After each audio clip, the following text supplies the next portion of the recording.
Welcome to Scramble Game Show. Well, the summer is getting a little hotter and humid and so forth, and hopefully you are sitting in an air-conditioned room and watching this program. Today we have a very good session. We invited our New York State Senate candidate, Terrance Murphy, as our guest.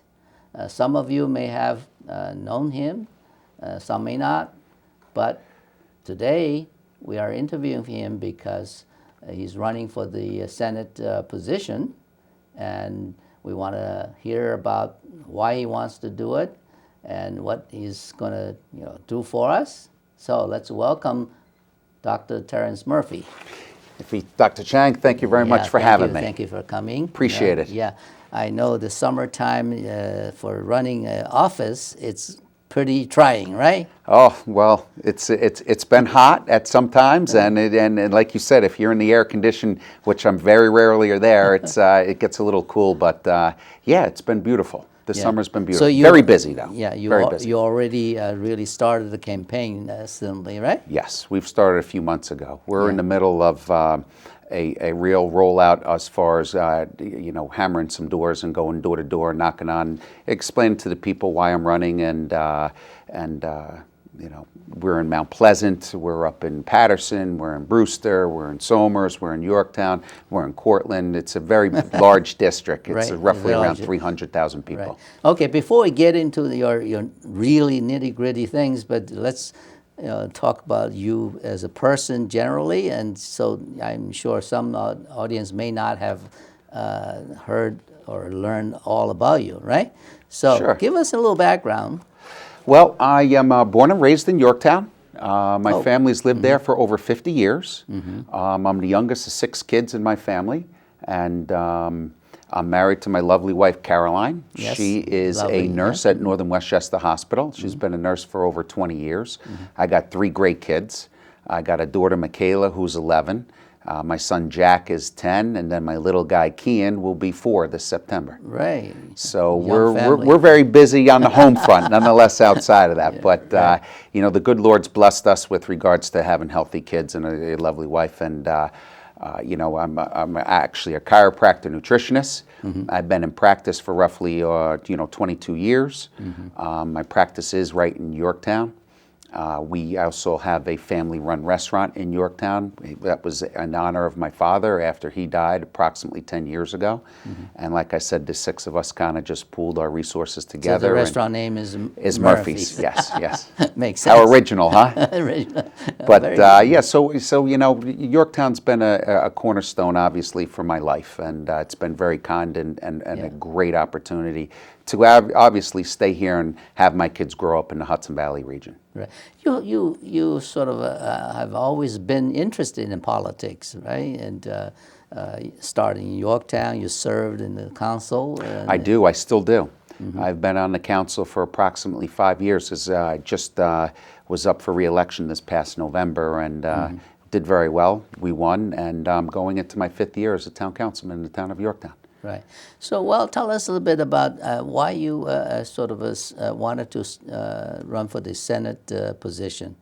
Well, at the end of the day, I think Senator Ball has, done a heck of a job for us representing in the 40th Senate District, and he's decided to leave. And so it became an open seat. Yeah. And with regards to just being reelected into the town council, it's just an idea that when him and I have talked, and to be quite honest with you, I've known Senator Ball a long time during his assembly runs, and I got to tell you, never once did he mention, Terrance, would you like to run for my seat? Not once, until the video came out. On that Friday. He kept it quite a secret, But it's an opportunity of a lifetime. Just to have my name even considered to be running in there. And at the end of the day, I know I could do a lot of good. I've done some pretty good work. I consider myself a hardworking guy, a family guy, and one that will represent the people. Whether it's right, whether it's wrong, it's what the people. It's not what I have no agenda. It's what the people want. And I think New York State needs a few more people that are going to go up there and represent the people instead of going up with agendas. Well, for one thing, for sure, is that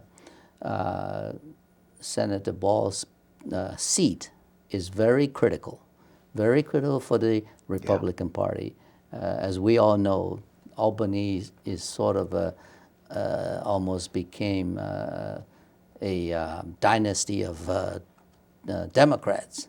Okay, if we don't have a balance of the representation of the Republicans, I just couldn't imagine what New York State would turn out to be. Was completely controlled by the Democratic representation. As you know, that we don't have too much to be proud of from New York State position in the union. I mean, you know that our taxes are number one in the country. All right. We're number one. Well, we're first where we should be last, and last where we should be first. Right. I believe honestly in life, there's checks and balances is a good thing, and with this seat, it is crucial that it needs to stay a Republican seat, and the balance of the state Senate could hinge on this seat, whether it stays in the majority or goes to the minority, because you already have the assembly that's in the super. That is very hard to change. Yeah, that's a super majority for the Democrats on the assembly side, and it's teetering on the Senate seat. And this is really a crucial seat that is getting a lot of looks from a lot of different people. Yeah. And like I said, we're out there. We're really working hard. We're hitting the doors and trying to get our message out there. Right. At this juncture, we do have a primary for Republicans, yes, we do. Right? Yeah. And your primary opponent is Bob Castelli. Correct. Yeah. Right. Yes. So I just heard it. You verify for me. You both actually know each other. You know. Yes. Yeah. Right? Hey, Bob's a nice guy. We've known each other a long time. He has sat in the assembly for I think 2 years or 2 terms. I'm not sure. But him and I have been friends, and this is what democracy is all about. This is what America is all about. The land of opportunity. Bob is interested in running for the position, and God bless. We did go to the convention. Both him and myself, and Bob had asked that we hold off because how the whole thing transpired was on Friday when Senator Ball said that he was not going to be running for state senator anymore. The convention, I think, was held on Monday or Tuesday the following week, and so it was, it was really shot out of a cannon. Right. So Mr. Castelli had asked me, he says, listen, would you be interested in postponing this for a week? I said, Bob, I have absolutely no problem postponing this for a week.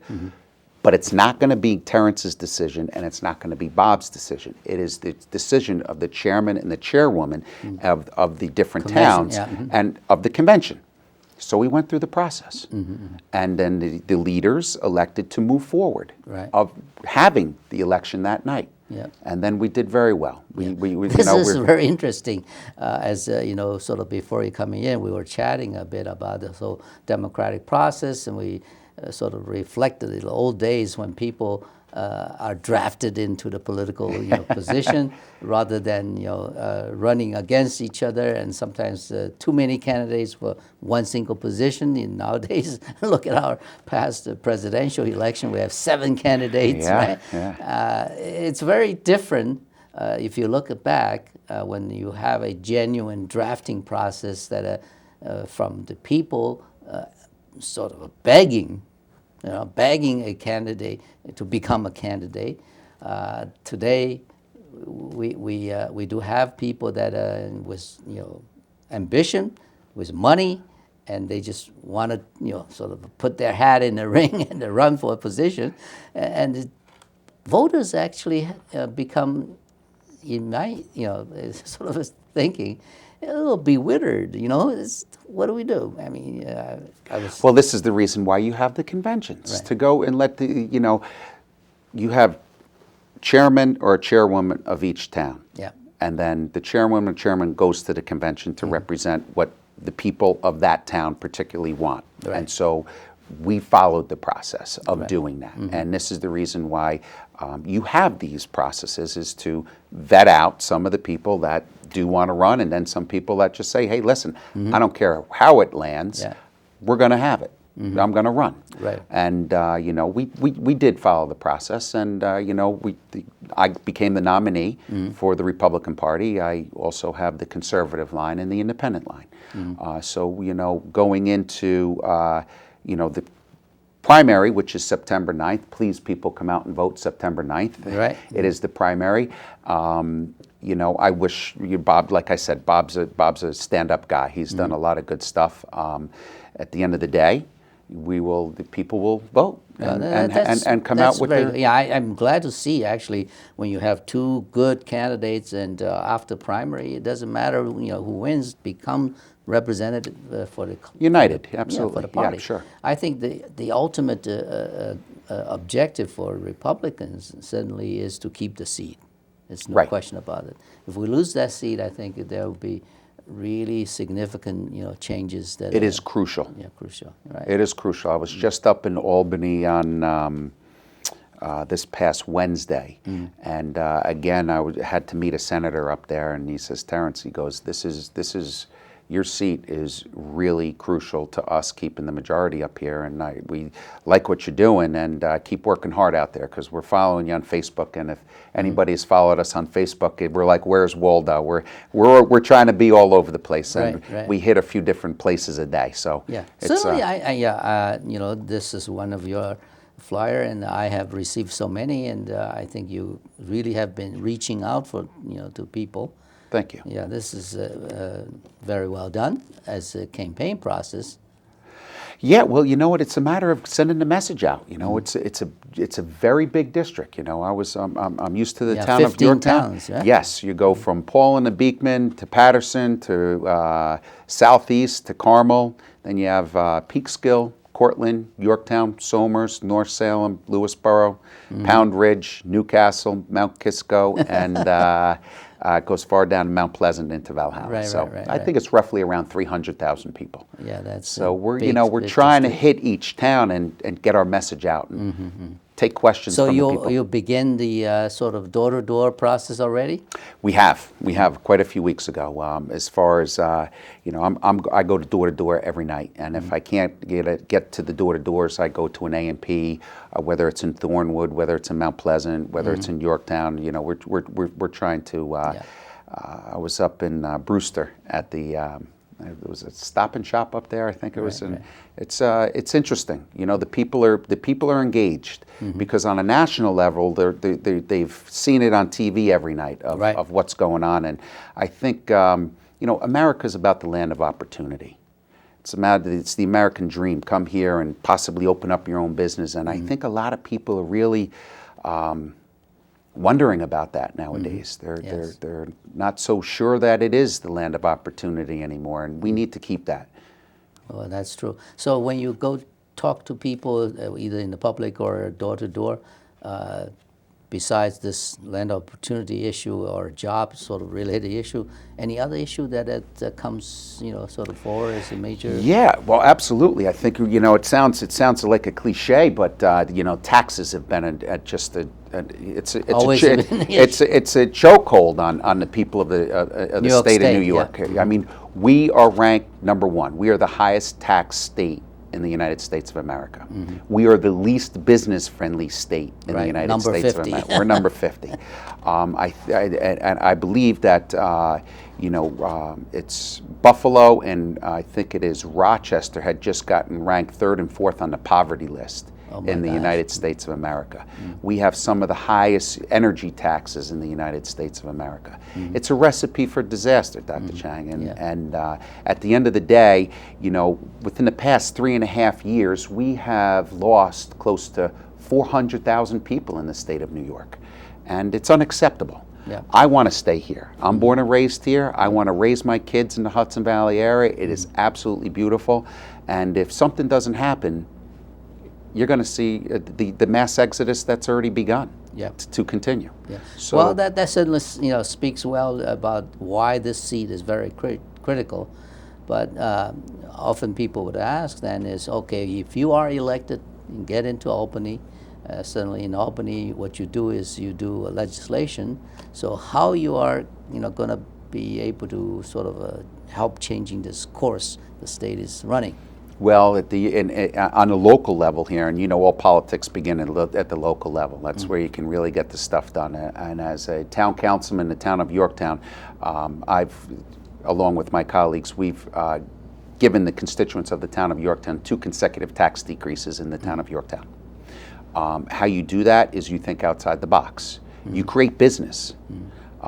Within the past 4.5 years, we've created close to $250 million worth of business coming to the town of Yorktown. Right. So when you do that, you have, when the PBA and the CSCA and they need their raises, and these are hardworking, employees for the town of Yorktown, I don't have to take $1 from your pocket. I can take 50 cents. And so you raise your commercial tax base. And when you raise your commercial tax base, at the town of Yorktown, we were roughly around 9.8%. And I believe it should have been a lot higher than that, and that's where we're going. So when the taxes go up, or like I said to you, when you raise your commercial tax base, you don't necessarily have to, quote unquote, pick someone's pocket every time you need to balance the budget or the tax levy. Right.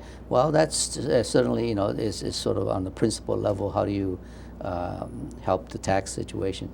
But in Albany, the crucial thing is the legislation process. And in your case, people would ask you, now you will be going in as a fresh senator and you have no really experience with Albany.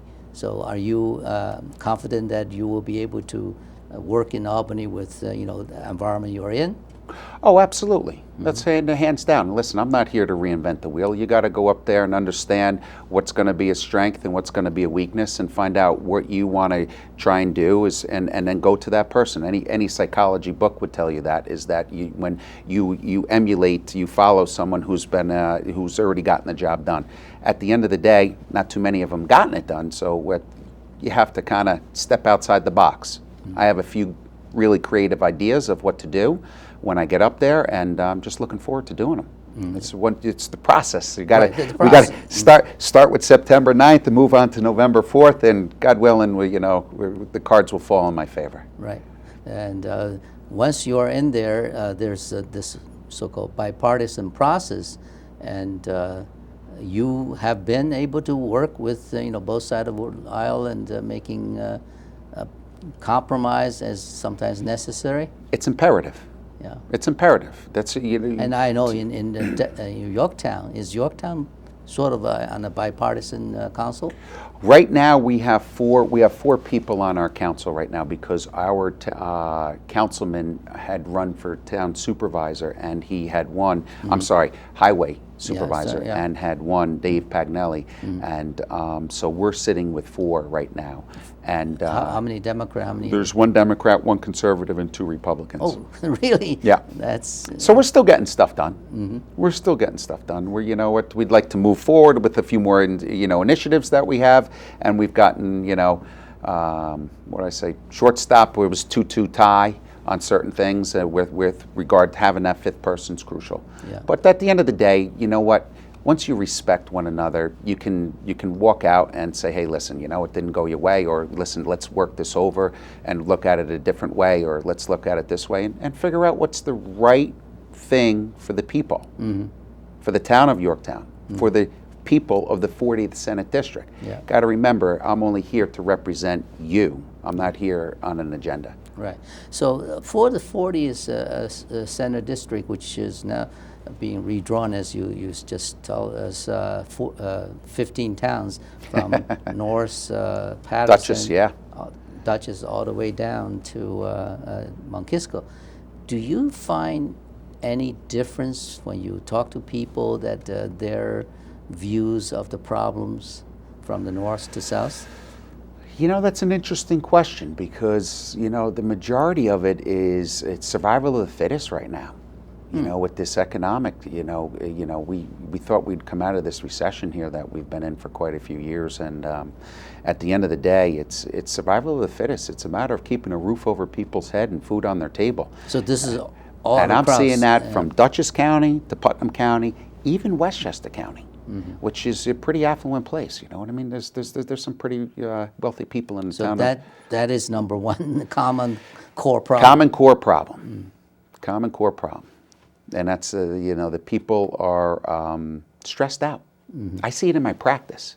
I see it as in patients coming into my office. I just see them. They're like this. And You're not telling me that when we have this economic problem, your business thrives, are you? No. Well, people. I do some nutritional work too, and just go out and go for a walk, do deep breathing exercises. Take a few yoga classes. It's. No, I wasn't really joking or laughing at your business. Actually, recently I had a problem with my back, and I had to get therapy. In the, Sure. Actually at the Burke Rehab. And I was talking to one of the therapists. Actually, she was commenting the fact that there are more people that need service and so on, and did relate to the problem. The source of the problem, of course, usually is stress or something, right? Yeah. But then where the stress come from eventually boils down to what we just talked about. Hey, honestly, most of it's financial. Once people go under financial stress, that's when your body physiologically changes. You secrete different catecholamines, different endorphins within your body, and you don't even know that you're walking around stressed out. But it's the majority of it is a financial stress, and that's really a burden. That's why I say the parity across the board has been we're hurting. Yes. What can you do to help? Right. I said, I just want to let you know, in the town of Yorktown, 2 consecutive years, I've decreased your tax burden on it for the constituents of the town of Yorktown. Yeah. So on that line, then, let's say if you get into Albany, that how do you create opportunity? How do you create sort of a revenue opportunity for the state? Well, the regulations of trying to open up a business is just. It's astronomical. It takes you a year and a half to try and. You want to come in, the process to come in and open up a business. We have Costco, classic example. Someone, enormous Fortune 500 company that wants to come into the town of Yorktown, create jobs, take care of some of our infrastructure problem that we couldn't take care of. They're willing to do it. It's been over 4 years, 5 years. So what's the sort of obstacles there? Have a liaison. Your Costco, you want to come into the town, have a liaison. Don't let them get caught in planning. Don't let them get caught in engineering. Don't let them get caught in the zoning. Do things the right way, but move them along. Let them make sure all the T's are crossed, the I's are dotted, but at the end of the day, when you have a big company like that that's going to bring a source of revenue, create jobs, and take care of some of our own infrastructure problem, you open them with open arms. You don't shun them away and say, "Oh, you need to jump." But isn't that sort of the council, it doesn't responsibility to do that? Well, you would think so, but it just doesn't happen. It just doesn't happen because Costco's been trying to come into the town of Yorktown for what do I want to say? Over 5 years. No. What's I fail to understand is that you got 4 or 5 councilmen there when proposals are put in, or people come in present a proposal. You're supposed to evaluate and make a vote and decide yes or no, right? And why is that process you're saying has to take 4 years? Because of the rules and regulations that they have to go through with regards to which level? SECRA, Federal level, state with level? SECRA, the state level. They're going through DEP, going through the SECRA level. They listen. We all want a clean, safe environment, but help them. You don't have to, put in a piecemeal and then come out and say, "Oh, redo it." And then when there's 30 sections to it. Another case and example is, rewrite the specs. Competition is good. Competition drives the price down for the consumer of us, and it actually gives you a better quality product because you need to have a good quality product to buy. So what we've done, our garbage contract, we rewrote our garbage specs. We actually opened it up to, instead of the 4 garbage haulers, we opened it up to anybody who had the appropriate equipment to come in and do the garbage. We saved $100,000 a year. Those are the things that you have to do. You have to think outside the box. So this new regulation, this is the town level, you rewrite the regulation, or rewrite Yeah. the Well, you know what? You'd have to. When you're ranked 50th, you're ranked last in the United States of being a business-friendly state. You must do something about it. The people are leaving in droves because you have the highest property taxes. Well, how do you do that? You create a tax base, a commercial tax base, I believe. Create the tax base by bringing in business. What are you going to do? You're going to open your arms to help businesses. You can't keep putting, what do I want to say, wall after wall after wall on these businesses. You have to. So when you say open tax bases, you are not saying raise the taxes on business. You are saying just the opposite. increasing more business, or bringing more business into the state. So Correct. your tax base is broadened. Right? Correct. And taxes. I mean, the business people are already complaining they are paying too much taxes. So you cannot shift taxes from, say, residential to commercial in that direction. But you are saying is that we need to have more business here. More business Now, in there, New York. of course, then you end up dealing with all the DEP or these other concerns, right? Exactly. So Exactly. this reconciliation process usually has to be, sort of resolved by legislation. So you have any you say you had some ideas in your mind. What are you going to do in Albany to help this? Well, the idea, like I just said, to get DEP to loosen up. If you want to stop a project, wetlands, that's all you have to say. It's all you have to say, and then you're stuck for a minimum of 6 months to a year. By the time they can try and mitigate it, redraw a plan, it just takes time to do stuff like that. And the reality is that when your soft costs still going up and going up to try and open up a business, you get frustrated and you leave. So at the end of the day, when you have DEC and DEP, bring them on board. What does this company right here in New York State, when you have a big company, I just use Costco because it's local, when you have a big company that's willing to come in, DEP, get them on board. DEC, get them on board. What do these people need to do? Take secret, move it along.